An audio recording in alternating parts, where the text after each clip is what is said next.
doesn't want to go back. We're not staying here. Here, we suffer here. We don't want to be integrated. We don't want to go back like Liberian. Please, we need your help.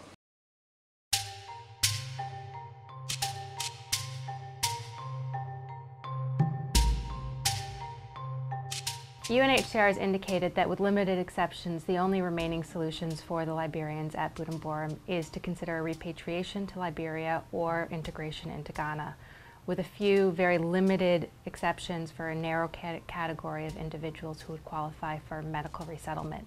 And those cases for medical resettlement need to be carefully considered, approached, and reviewed, and those individuals need to be taken care of. There are a large number of Liberians who remain at Buduburam with significant health problems who clearly qualify for medical resettlement. People who do actually have medical conditions and people who have been interviewed by the UNHCR, some of them even several times over the last 3, 4, 5 years for possible resettlement and because of their medical conditions, and nothing has been done. In 2004, he fell on a hot coal stove and damaged his eye, and he went to St. Gregory's Clinic where a doctor recommended him for relocation resettlement to get a surgery to get his eye fixed so that the damage wouldn't spread to his other eye. It was a surgery they weren't able to do in Ghana, and he never received the resettlement. An older woman who was probably in her 60s, and she had been in a bus accident 8 years prior near the camp when she was traveling between Accra and Buduburam, and she was in a car accident and her whole left arm is mangled, and actually it's her right arm. And she was telling me how she had had surgery in Ghana, and they had messed it up. They put a metal rod in and it was still hurting, and she's just been in pain for the past 8 years. And she has a document that says that she needs medical treatment abroad, and yet she's still in Ghana.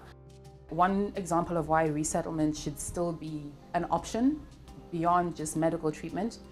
There was one woman in particular who I interviewed who had been,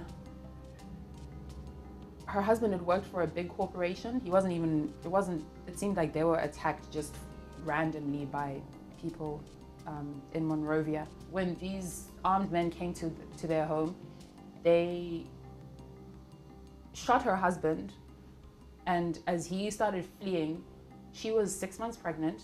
She was raped by 3 men, and as she was trying to escape, she still had 2 younger children.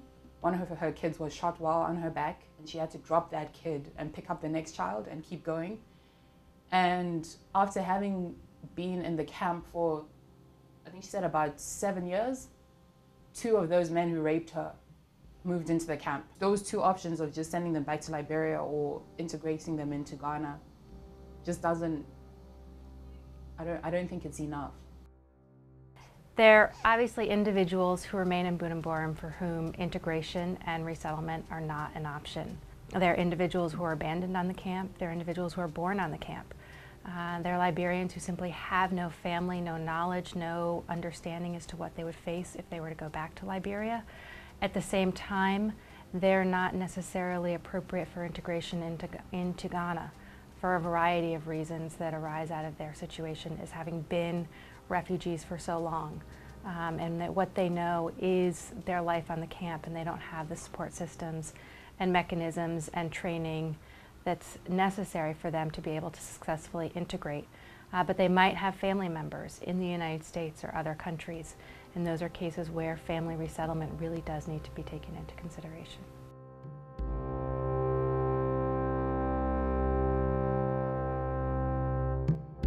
One of the main things I'd say is that while they're making these decisions about whether it's, if it's an integration package or if it's revamping the repatriation package, whatever it is, I think that they need to include the voices of the refugees. And I think we really need to make sure that the voices of everybody are heard, and the particular and unique needs of each individual is taken into consideration. There is going to be no catch-all program or catch-all fix that's going to apply to all refugees. And as refugees, as individuals, each individual is a possessor of fundamental human rights. and each case is going to need to be evaluated on a case-by-case basis.